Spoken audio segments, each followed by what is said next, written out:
It was the year 2006 when Iyan first stepped into this boarding house. But this wasn't his first place. Before moving here, he had lived in another boarding house about 2 kilometers away from campus. It wasn't a bad place.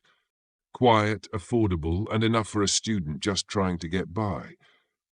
But as his thesis work intensified, the distance became a burden. He needed to be closer to the library, his professors, and the research facilities. Long commutes wasted time he couldn't afford to lose. So after searching for a new place, he found this boarding house. The boarding house was brand new. No previous tenants, no history. Everything was fresh, untouched, like a blank slate waiting to be filled with new stories.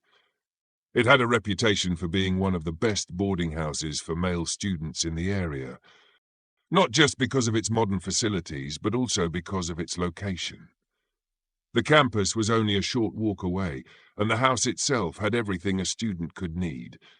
A shared kitchen, clean bathrooms, even a water purifier, so residents didn't have to buy bottled water. The price was a little higher than his previous place, but for the convenience, it was worth it. For the first year, life in the boarding house was completely normal. The place was always alive with students laughing, late-night study sessions, and the occasional strumming of a guitar. The residents felt like a close-knit community, sharing meals, stories, and struggles. It was a place full of warmth, energy, and the comforting hum of everyday student life. Nothing strange, nothing unsettling, just a home away from home. Or so he thought. Then the second year arrived, and with it the first crack in that perfect sense of normalcy. One evening, just before the sunset, Iyan and a few friends were gathered in front of Ade's room. The spot was a natural hangout area, right at the top of the stairs, just outside the door of the room that years later, in 2018, would be occupied by Risky. That day, Ade wasn't around. He had gone home to Kalimantan and had been away for 3 days. His room was locked, untouched. The conversation was light, filled with jokes and stories from campus, when suddenly a sound cut through their voices. A music. At first it was faint, almost blending into the ambient noises of the boarding house, but as they fell silent, the sound became clearer. It was coming from inside Ade's locked room. A slow, creeping unease settled over them. Iyan exchanged glances with the others before cautiously approaching the door. The music was definitely coming from inside. The volume was low but steady, as if someone had deliberately set it that way. Yet, they all knew no one had entered that room in days. Uneasy but determined to find out what was happening, they went to the landlady and explained the situation. She retrieved the spare key and led them back to the room. The door creaked open. Inside, everything looked normal. Except for one thing. Ade's computer was on. Winamp was open, and the music was playing on repeat. They leaned closer, listening. The realization sent chills down their spines.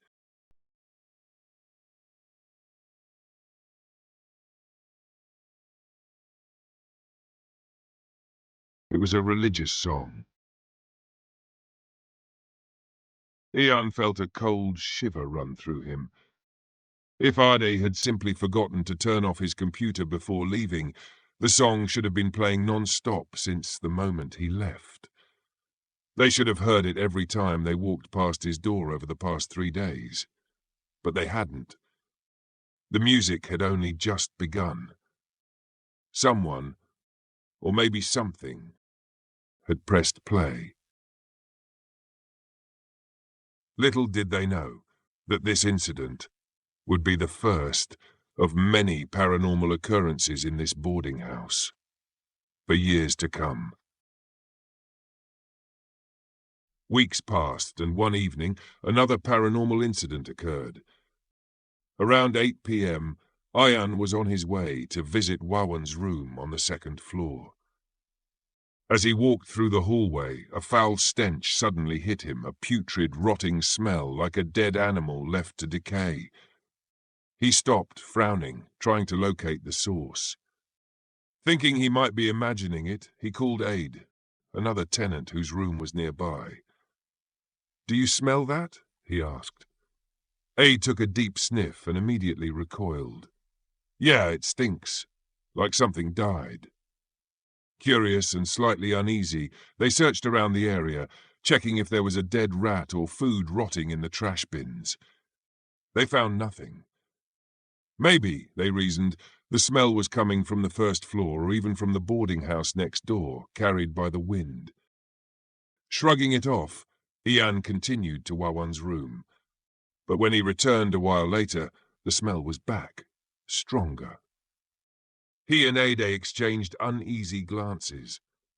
This time they followed the scent more carefully, moving along the hallway, sniffing the air like detectives chasing a lead. The closer they got, the clearer it became.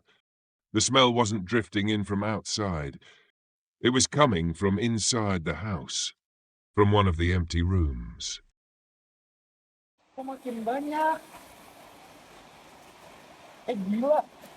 Ini rambut siapa?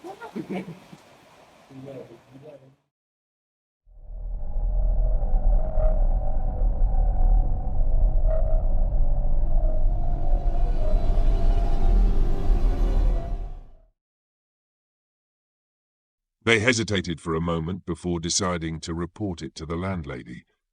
When she arrived, she too caught a whiff of the rancid stench. It was undeniable. The smell was strongest near that vacant room. With a deep breath, she unlocked the door and pushed it open. The moment the door swung wide, the smell vanished. Just like that. The room was empty. Still, they checked every corner, under the bed, inside the bathroom, even the ceiling panels, just in case something had died up there. Nothing. No carcass. No rotting food. No reason for the overwhelming stench that had filled the hallway just moments ago. With no explanation, they simply left the room and locked it again. But Iyan couldn't shake the feeling that whatever had caused that smell hadn't truly left. Later on, it was proven that Iyan's intuition was correct. The entities were not just persistently lingering, they were actively trying to communicate with him in the most unexpected ways. A dream.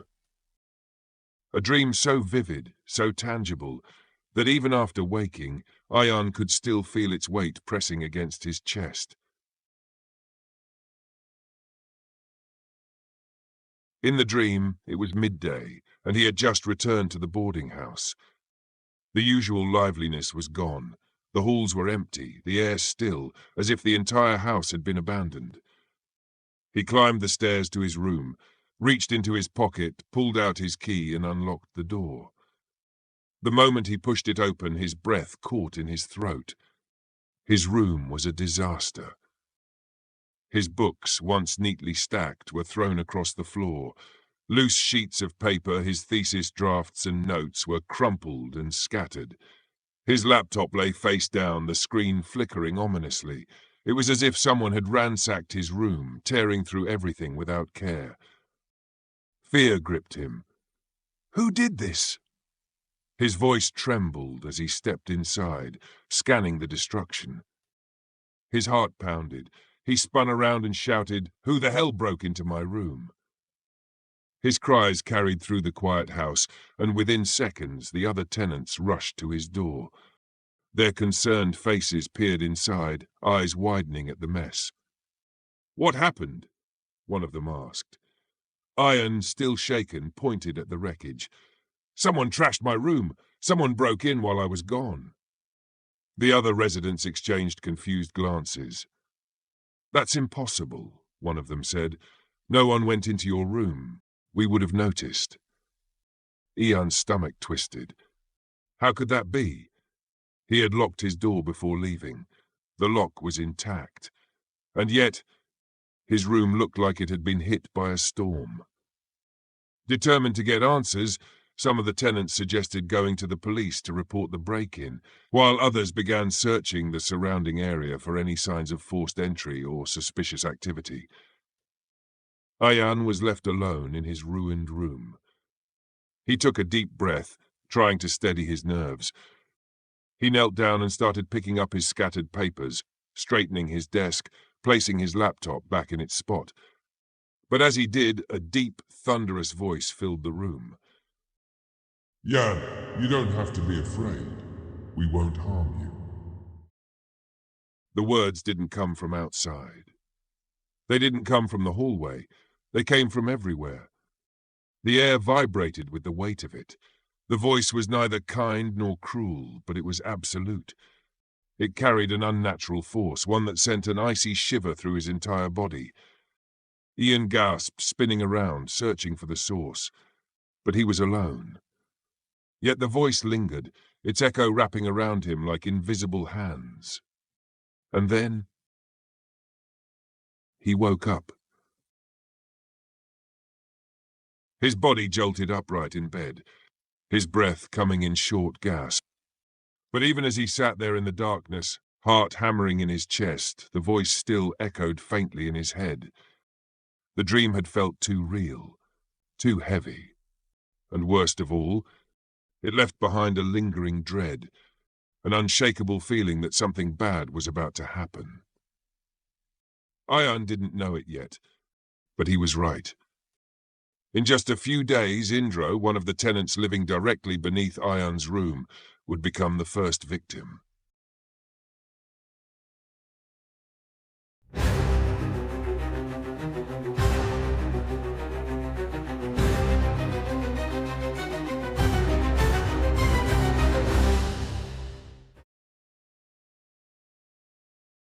One night, as Indro lay in bed, exhausted from a long day of classes, he was moments away from drifting into sleep when he heard a soft creak. His bathroom door had swung open on its own. He frowned, sat up, and walked over to close it. Maybe he hadn't latched it properly earlier. He shut the door firmly, made sure it was in place, and then returned to bed. A few minutes later, he glanced at the door again. It had opened. A sigh left his lips. He figured he hadn't closed it tightly enough. This time he pushed it harder, ensuring it was completely shut before lying back down. Moments later, it was open again. A chill ran down his spine. This wasn't normal. The air in the room was still, no wind, no breeze. He sat there for a moment, staring at the open door, his heartbeat slowly increasing. Then, gathering his nerves, he got up one last time. Shut the door, and this time he locked it. He took a deep breath, shook off the unease, and went back to bed. Then another sound came from inside the room.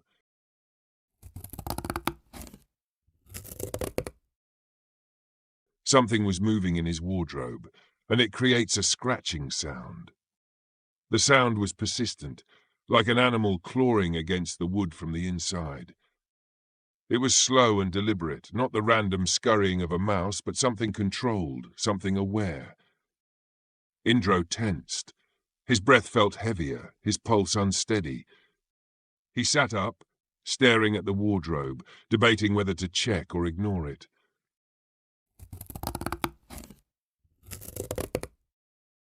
But the sound didn't stop. It continued over and over, as if demanding attention. Swallowing his fear, he walked toward the wardrobe. He hesitated for a second before gripping the handle and pulling it open. There was nothing inside. The shelves were undisturbed, his clothes folded neatly, and the space silent. Without another thought, he rushed out of his room and knocked on Oji's door. Oji answered with a confused look. "Can I sleep here tonight?" Indro asked, his voice tight. OG raised an eyebrow but stepped aside, letting him in without question. Indro climbed onto the spare mattress, pulling the blanket over himself without offering an explanation. OG turned off the lights and lay back down. Just as he was about to fall asleep, he heard it.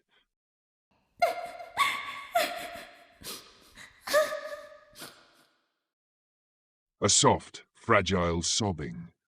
A child's cry. It was faint at first, almost blending into the quiet. Then it became clearer. Soft, uneven breathing, followed by the unmistakable sound of someone crying. The sound came from outside his room, near the far corner of the hallway. OG's heart pounded. There were no children in the boarding house. This place was filled with university students, not families. No one could have brought a child here, let alone left them alone in the middle of the night. He remained still. The crying continued. Soft, fragile, almost pleading. But he never got up to check. He didn't want to see who or what was standing outside his door. The paranormal incident didn't stop there. This time, it was Risky, one of Iyan's friends, who witnessed it. Risky was the kind of person who never let anything get to him. He was easygoing, loved cracking jokes, and didn't believe in ghosts. But one night, something happened that made him question everything. It was around 11 p.m., when Risky was riding his motorcycle back to the boarding house after a long night of working on assignments at an internet cafe. As he approached the entrance, he noticed something unusual in the empty lot across from the house. A little girl riding a bicycle. The lot was nothing but dirt and patches of overgrown grass, an open space surrounded by nothing but darkness.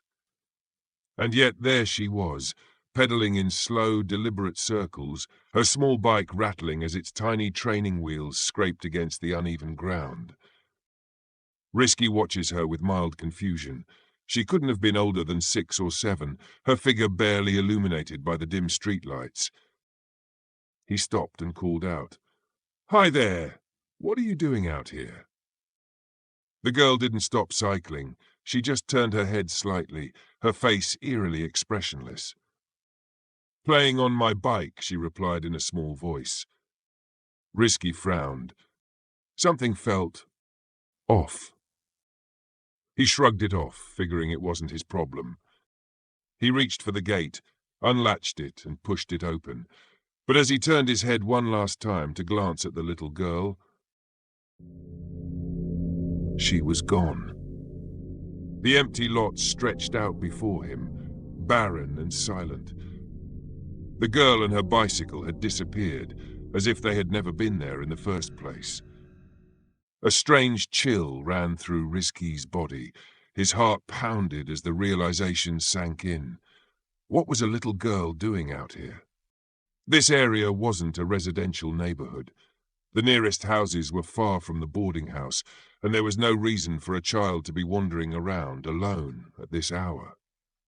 Slowly, he stepped inside, locked the gate behind him, and hurried up to his room and wouldn't open the door until sunrise. As eerie as that was, it wasn't the only paranormal incident that had occurred in that empty lot. One night, Iqbal and a few of the other tenants were sitting near the front gate, enjoying a cigarette and chatting about their day. The empty lot across from the boarding house was dimly lit by the flickering street lamp. There was nothing particularly unusual about it. It had always been there, a patch of undeveloped land with a single large tree standing in its center.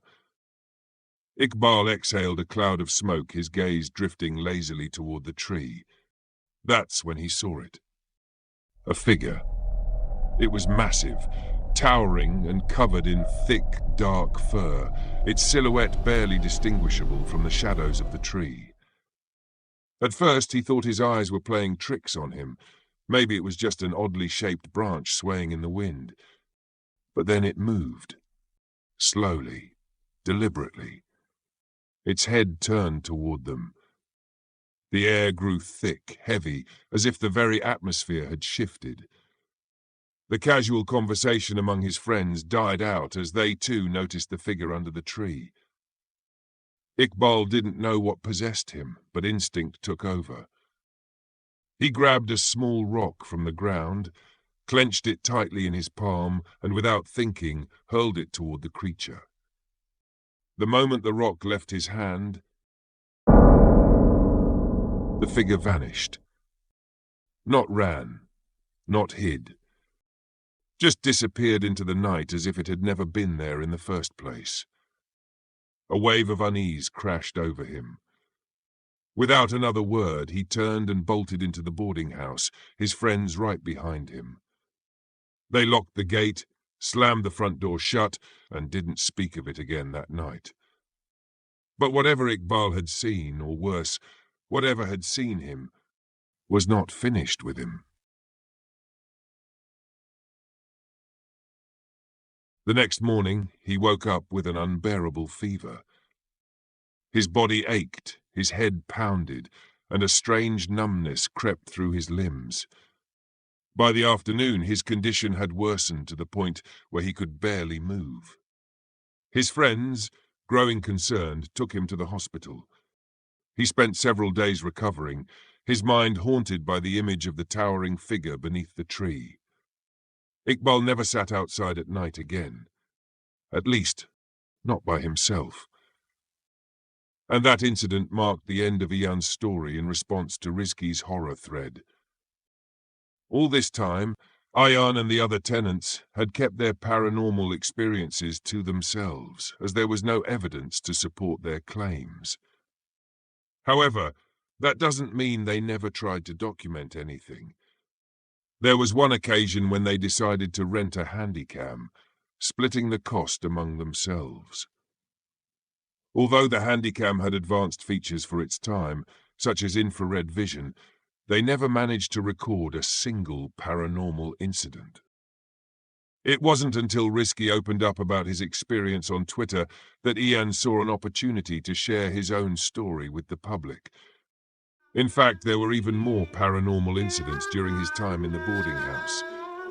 However, for reasons unknown, he chose not to disclose them. And so, his story ended there, just as Rizki's did.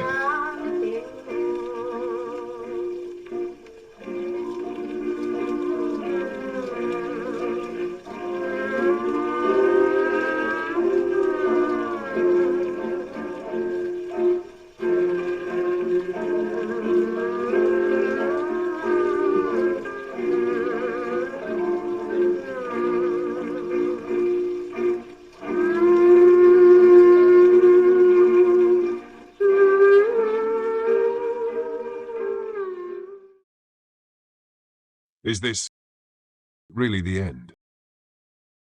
Are we going to leave without a single clue about what makes that boarding house so haunted?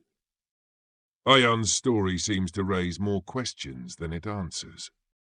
That was the question on our minds while producing this video, until, out of the blue, YouTube recommended a video that answered it.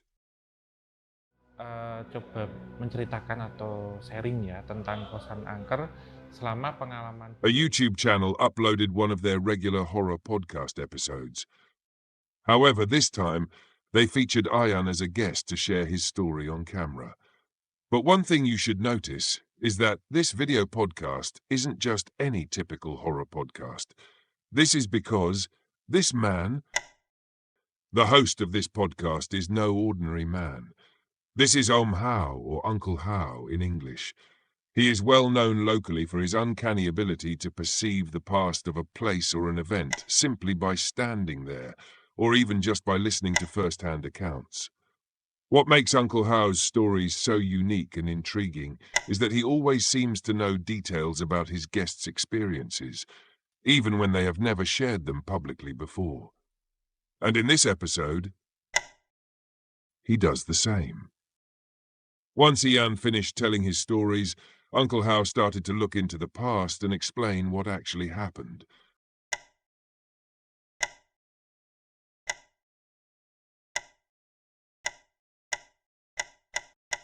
Not in 2018, not in 2006, but decades. Decades ago, even before Iyan, the first tenant ever stepped foot there. And from Omhao's story, we know it all began with one massive Gayam tree and a couple who were desperately longing for wealth. Lengser wengi, sliramu tumeke, sirna. Ojo tangi, nggonmu